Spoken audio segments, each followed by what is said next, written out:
Welcome to another edition of Living Simply and Fun. Today we'll be reviewing the El Mas Chingon. Room 101 exclusive series. Yep, part of the creation from Matt Booth. I believe this is only available on Famous Smoke Shop from Room 101. Matt Booth is not the only maker of Room 101. In fact, I believe that they're somehow linked to Camacho cigars and Camacho's specialty blends like the Ditka and the BGM, the BG Myers or whatever. I believe Room 101 is connected with them too. But this is an exclusive, I believe, to Famous Smoke Shop. So, in fact, it's called Exclusive Series. And I want to apologize because me and Aaron get into video games and we forget to upload the videos from yesterday. So we're doing it today. We're trying to get a better schedule so we can just get them uploaded. And then you get your daily video blog since we got plenty to review. Oh, I was like, I just did some snuff there. I haven't done that in a long time.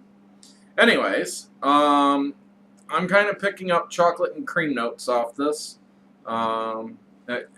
I agree completely. It's like a chocolate pudding and cream. It's got a very kind of semi-sweet, aromatic,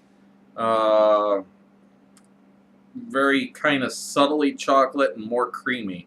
This is a 5.5 inch by 60, by the way. In fact, I would say that the creaminess is kind of whipped cream-like. If you've ever had that Pinnacle whipped cream vodka, it's almost the same type of whipped cream they stuck in the vodka. Anyways, the flavoring.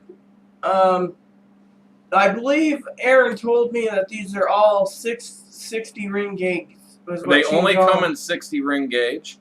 This one's like a 5.2 by 60 or something like that. It's 5.5. They only sell 3 packs of these for $18. They are the cheapest. It says right there on the wrapper what size it is. Oh, yeah. It's 5.5 by 60. Yeah, 5.5 by 60. So, the 5.5 by 60 is $18.99 for 3 of them on Famous. And they sell singles of the 6 by 60 and one other size. I think it's a 7 by 60. Which I think the 7 by 60 is $9. That would be pretty nice to try. But first, let's try this one, see what we think about it. So it's time to fire this up. I saw last night while reading a catalog, there was a cigar that I saw that was on my radar, and it was a 7 by 70. I just can't remember what it was. Please excuse the dog. The neighbors are wrestling next door, and he doesn't like it.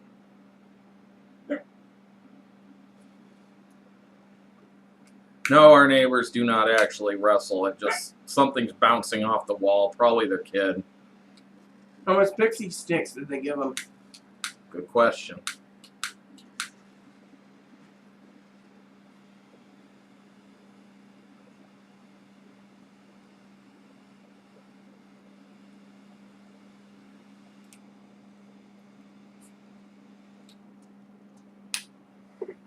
Excuse me for a second. Excuse me.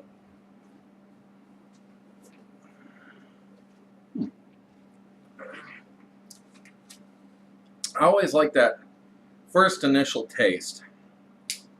And the first puff of this kind of comes off having a semi-floral, but it's only on the first puff, so not, well, sort of a finish. It's kind of got that cardboardy taste. I'm tasting hints of leather and white pepper in this.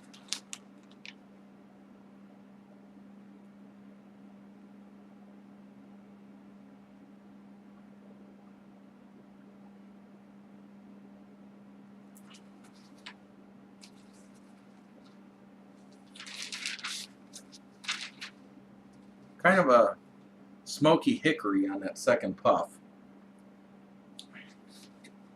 And it's going to be curious to see how this progresses. Exactly, you know.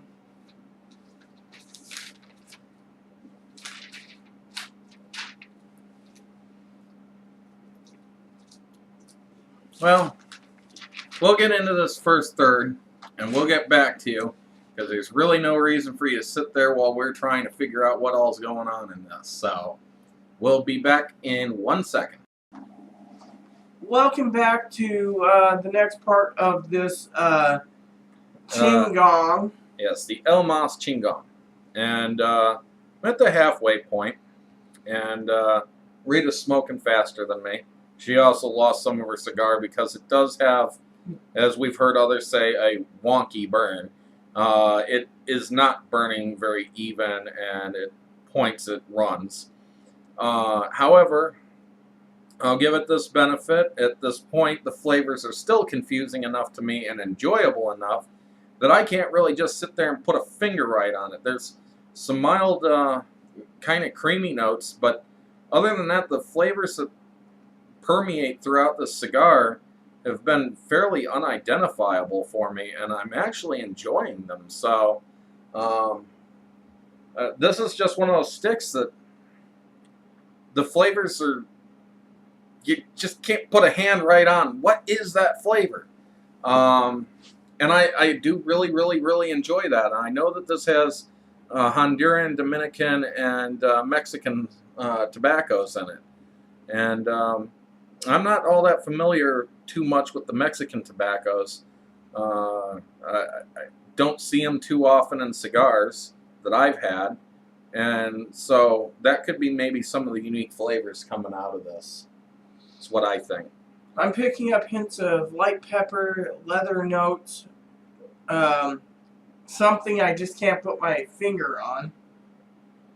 It does taste a little like chocolate cream. That was one thing I wanted to say. We noticed that in the sense. I haven't noticed it terribly much in the flavor. Maybe sort of there, but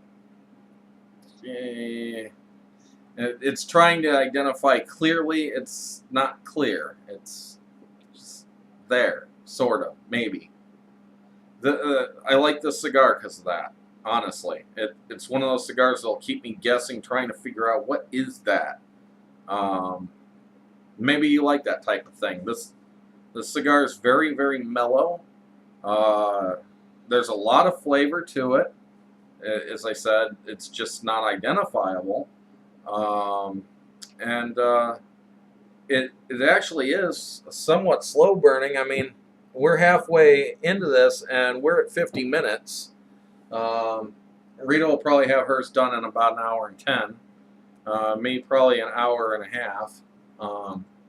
That's because, as I said, she's smoking a little faster, and it's kind of burning funny. But here's the type of burns you often find. That's not exactly straight, in my opinion, for a razor, but it's not bad. As long as I rotate it, let it sit on this side, that side, whatever side. I always try to keep the longer sections down because it tends to burn better that way when it's sitting. But loving this cigar so far. Yep, so please look for the final. Oh, and bucket loads of smoke. Very nice ease of draw, very well humidified. This is, and I just got this, so very, very nice cigar so far. We'll see you in the final third, so stay tuned.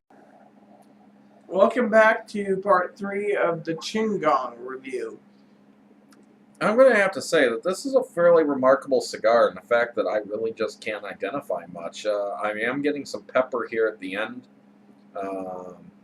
and there are some minor leathery notes. I still kind of taste some cocoa and some coffee, but that's the final thirds flavor. The first 2/3 of this, totally unique and unidentifiable at all. At least to me it wasn't. And I'm really appreciating this cigar. We're currently an hour and a half into this cigar. Rita's almost done with hers. And I probably got 15 to 20 minutes left to go. So I kind of miscued on where I thought we'd end on these, because I thought she'd be about an hour and 20, me about an hour and a half or so, as I just said in the 2/3 section. But you know, I gotta say that I'd recommend giving this a try. I'm not so keen on the price point, but you know, that's because I really can't afford much at most times, and thank goodness this was part of a nice sampler. But 18 bucks for 3 is something I probably wouldn't do. However, for those of you who are familiar with seed beds, there's also Cigar Auctioneer. Cigar Auctioneer is essentially Famous Smoke Shop's version of Cigar International's seed beds. So if you like seed beds, should be able to get quality deals also on Cigar Auctioneer. So I might give Cigar Auctioneer a try for these and see if I can snag a box at half price or something. They are decent enough for that. So with that said, you got anything to add? Aaron's completely right. The last third, the transition has just been excellent. You know, you got your chocolate, your cream, your leathery notes. The pepper is completely gone, and it's just so you're smooth. saying pepper's gone, but I'm just getting into pepper. So I guess the pepper only lasts for maybe a half inch or so in the final third. And then I want to say the only thing I can say negative about this cigar, even though I think a box would be nice, is the funny burn. The funny wonky burn. Yeah, it does not burn very evenly, but even given that, I've only needed 2 fixes. It tends to fix itself. The kind of strange, funny unevenness fixes in the next section before you even have to go and fix it. So this has not been one where I need constant fixing. It's great draw on it. I can't complain about the cigar in any way. No, the draw is perfect, but you got to remember, as I've said in previous videos, cigars are hit and miss. This is my very first cigar I smoked from Room 101. And I've heard from some people that I trust very well in cigar reviews that Room 101 is just a gimmicky cigar, because I think Room 101 is a clothing line. I've looked at their... I thought Room 101 made the Cusanos. No. Cusano's their own company, I think. I don't know much about Cusano offhand, even though we did smoke a Cusano before. But anyways, they're essentially a clothing line, from what I could gather, and not exactly the cheapest of clothing. But anyways, speaking of, and that's the Daruma, I've found this to be much more than a gimmicky cigar. It is actually a very finely crafted cigar, and it doesn't seem to be a gimmick at all. In fact, I've rarely had a cigar that I would just say is a gimmick. They're using some name, etc. There are a couple out there that I really want to try that could be gimmick cigars. I want to try the Gary Sheffield 500. I think that's what it's called. And I want to try the, I think it's John Starks, the former Knicks basketball player who's got his own line. And I really want to try those, but they're kind of hard to find. So I've tried the Mike Ditka and the Signature, and the Signature was a very nice cigar. I very much enjoyed it. And so, anyways, all I'm going to basically say is that Room 101 cigars, so far, my first try of them has been a very nice and pleasant stick, and I'm pleasantly surprised it's not just some garbage stick with a name on it. One reason I'm really afraid of that new Cohiba Commodore from Jay-Z, that to me just seems like a real gimmick. But you never know. It's not a cigar I'm likely to buy, the Commodore, because it's very expensive. I do want the little tin. You buy 7 cigars for $90. Beautifully packaged, yeah. So, anyways, I have nothing further to say on this other than I thoroughly enjoyed this. I would recommend it if, you know, it's a cigar I would gladly give a friend and not have to worry too much that my friend would sit there and say, "Why'd you give me this? This sucks." I love it so far. Yes, I agree with Aaron completely. So please add and subscribe. Please post comments, leave feedback, suggestion. May God bless you all and all you do. And enjoy every puff.